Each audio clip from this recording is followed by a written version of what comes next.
New tariffs on cars and car parts could eventually drive up repair costs. But what could that mean for you? A local repair shop is weighing in. Luke's Auto, this is Ashley. The workday is revving up at Luke's Auto in North Columbus. And shop owner Luke Walker says the newly introduced tariffs have nothing to do with it, at least not right now. No changes yet that we're seeing as far as business. It's all business as normal so far. He expects any change to be gradual. There will be an impact. I don't foresee it being drastic. And I also don't see it being a long-term thing as well. I think that would be surprising if there's a drastic or a long-term impact.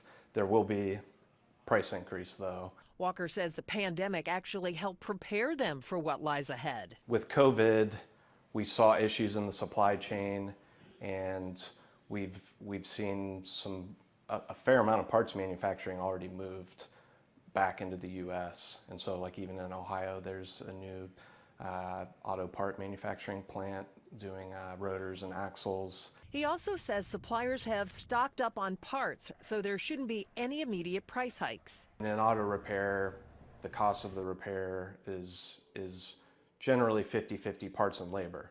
So there's only half of the bill that's going to be impacted by the tariffs.